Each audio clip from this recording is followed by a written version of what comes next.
irracha finfinnee milkaa'eetiin jira. Akkaataa inni itti milkaa'e hedduu nama dinqisiisaa. Akkaataan isaa hedduu nama dinqisiisaa. Kabara 2019 ilaalleen adda waan isa adda godhe irraa waa hedduu irraa barannee waa hedduu irraa dinqisiifannee akkasumas jechaa kabajamtoota keenyaa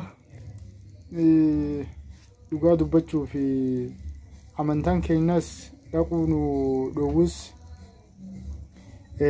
haalli tokkummaa uummataa haalli tokkummaa Oromoo haalli gartee uummata keenya ka Oromoo akkasitti wal gaanii magaalaa Finfinnee handhuura Oromiyaa irratti akkasi wal ga'u jechuun dhugaa dubbachuu fi aduwii kan kee haasite kan kee miqqanyaa kan kee guutuu lafatti deebiste jechuudha.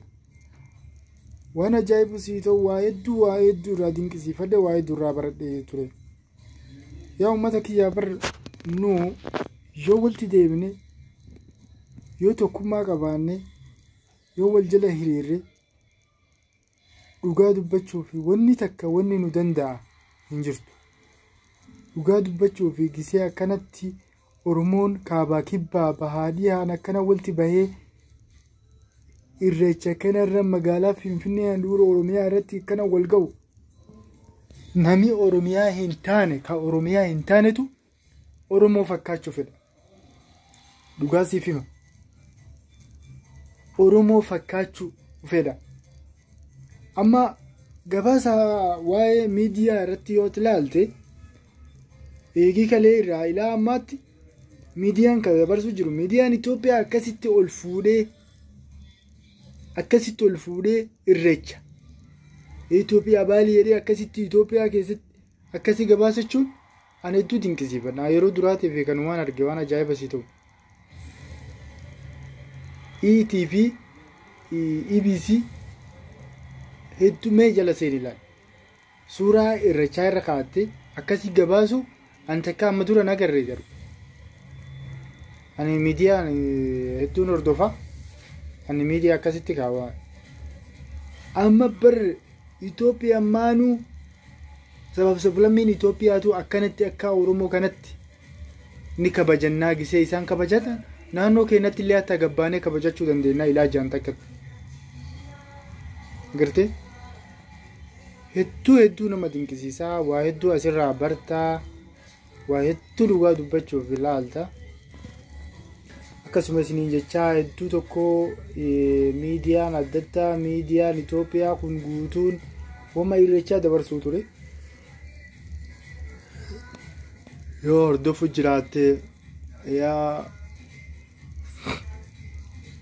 Itoophiyaa jaayu sumaayyuu barra irreechaa Oromoo callaa hin jiru barra akkuma Itoophiyaatittuu irreechaa Itoophiyaatitti deebise akka Itoophiyaatitti gabaasaa barra. Way qallaalii seetaa uummata kiyya maal jennaan tokkummaadhaan uummata keenya ka akkasitti magaalaa Finfinnee seene kana wanni takka magaalaan guutuun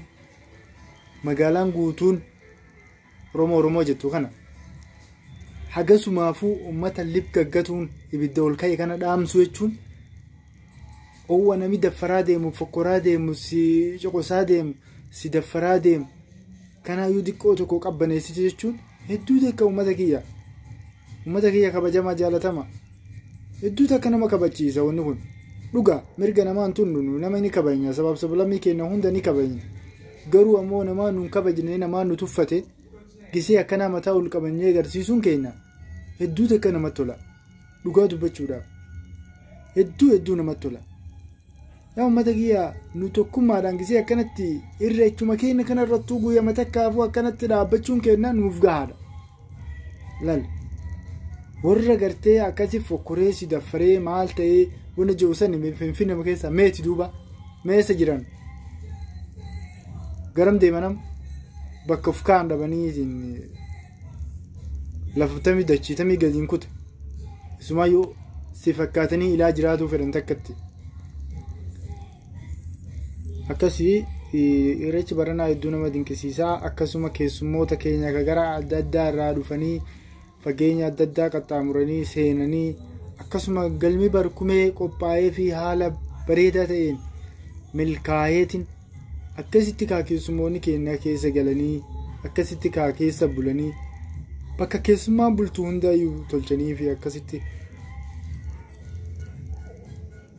kagarii garuu alallee haa bulu. Inni qiyaasa wanni Oromoo jechuun waan qallaaleedhaa miti biyya hundarraa waan ba'uuf akkasuma kagarii alaas buleetiin jira haa buluuti. Garuu hedduu takka namatti tola silaa Oromoo guutuu bakka kabachiiftee akkasitti guutuu isaan fudhattu waan hin jirreef bakka sakka haa bulanii. Garuu hedduu takka dinqisiifadha irreecha baranaa irratti ani kaniin dinqisiifadhu amantii osoo hin taane akkaataa isaan Oromoon akkasuma mootummaanis irratti dalagee akkasuma katibaan magaalaa Finfinnee akkasuma pirezidaantiin naannoo Oromiyaa akkasuma Abiy Ahmed Prime Minister Abiy Ahmed akkasuma walii tarsiimoodhaan haala gahaa ta'een haala bareedaadhaan eegumsa godhanii fi bifa adda ta'een akkasitti eekimee magaalaan Finfinnee akkasitti bareedee jechuun bandiraa abbaa gadaatiin akkasitti faame jechuun hedduu na dinqisiisa. Hedduu ajaa'ibsiifadha waan dhugaa dubbachuudhaaf kan arguu kiyyattis hedduun gammada. Akkasitti niin jechaa magaalaa Finfinnee tana dhugaa gisee Oromoon akkasitti keessatti wal ga'u kanaan hedduu dasna jaa waan ajaa'ibsiitu. Ani magaalaa Finfinnee tana warruma kaan keessatti argaa warruma sablammoota biraa keessatti Oromoo moggatti haftee wani jettu gisee akkanaa kana akka waan abbaan dhufeetti bar Finfinnee matana qabeenyallee keessaa qabaachuu baannu akka waan abbaan itti dhufeetti fakkaatte bar akka waan abbaan isaanii itti dhufeetti abbaan Finfinneetu akka waan dhufeetti akka waan abbootiin Finfinnee dhufaniitti callisiiftee barbiyya yaaki maal taatesa gisee akkanaa kana amantaa kan kee illee hin tuqini amantaa namaallee hin tuqini amantaa kan kee kabajadhu gisee akkanaa kanaatillee hin callis waan calliftuuf irrechaa irreeffachuu osoo hin taane tokkummaa kan keessan garsiisuunu siif bu'aa tokko. Obboleessa kiyya dhugaa ani islaama garuu gisee nami keenya coqofamu gisee nami keenya cunqurfamu yookaan arrabfamu gisee gartee yookaan ajjeefamu hedduu na qocaa. Islaamummaan kiyya nan daangessu gabbahee dubbachuun fedha gisee sanis garuu gisee tokkummaadhaan akkasitti ummati keenya kan irrechaa kaabaa kibbaan akkasitti bahaadiyaan akkasitti bakka sanitti mandura Finfinnee jidduutti akkasi wal ga'u sanii kanaa wal wanni si gammachiisanii jira jedhee yaaduun an kan na gammachiisa hedduu tokko na gammachiisa. Irreeffachuu osoo hin taane isaanummaan Finfinnee sanitti akkasitti callisiisuun hedduu akka na gammachiisa. Jaalattus jibbitus obboleessa kiyya qaalii yaa uummata Oromoo qaqqaalii dhugaa dubbachuufi Finfinneen akka waan abbaan itti dhufeetti calliste. Daandiin bara akka waan cufameeti bara daandiin ummata keessummaa warra ummata irrechaa bi'aa malee kabiraatiif hatta hayyamin hin kennamne iyyuu waan biraa dhiise hayyamin jiru. Bisinesa minaamin inuu talaafteef jechumatti ka jiru amma maampo Oromoo qofa Oromiyaa qofa kakabajamaa jiru Itoophiyaa keessatti amma maambo Oromiyaa qofa irrechaa qofa amma kakabajamaa jiru. Guyyaa kana irrechaa qofa ka deemu jiru. Kun ammoo akka Itoophiyaa gartee Oromoo guutuu kabajatu deema jee irrecha irreeffatu deema jee akka Itoophiyaa guututti amma miidiyaanis akka gabaasu jirutti akkasii isiniin jaa kabajamtoota keenya dhugaa dubbachuu fi hedduu nama dinqisiisaa haalli mootummaa irraa kenname gosa hedduu nama dinqisiisaa akkaataa mootummaa hirmaannaa mootummaatis hedduu nama dinqisiisaa akkasuma qeerroo fi qarree teennaaf akkasuma abbootii gadaa fi akkasuma hawwatan keenya kabajamtoota baga irrechaan isin ga'e jechaa akkasii irrecha kabajaa rabbi isin haa godhu nagaan isin geessee isin haa galchuu jechaa dhugaa dubbachuu fi bakka galma abbaa gadaa akkasuma warri artistoota gartee galgala warri artistoota gartee baandii gubbaa warri sirba ufiituu dhiisanii sirba Haacaaluu Hundeessaatiin banan hedduu takka dinqisiifadhee hedduu takka nama gammachiisanii hedduu takka beekaa walaa ajaa'ibaa dhugaa dubbachuu fi indoollee fa'aa dhugaa dubbachuu fi sirba isaanii babbareedaa dhiisanii sirba Haacaaluu beekamaa sana sirba Haacaaluu beekamaa fa'aan bananii dhugaa dubbachuu fi namuu dhugaa wamana isaan keessaa fi wama ummata keessaa dubbataa nama keessaa dubbataa waan ummanni jaalatu nam dura dhaabachuun dirqama.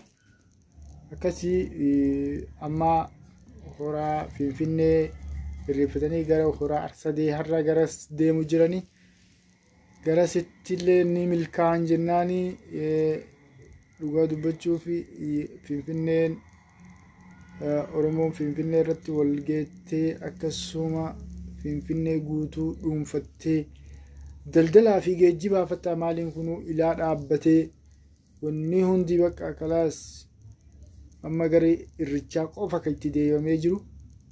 Akkasii isiniin jechaa kabajamtoota keenyaa nu hordofaa hanga irra cilumatutti waliin jirraa inshaallah viidiyoolee qabannee walitti deebinuu nagaan naa turaa isiniin jaa.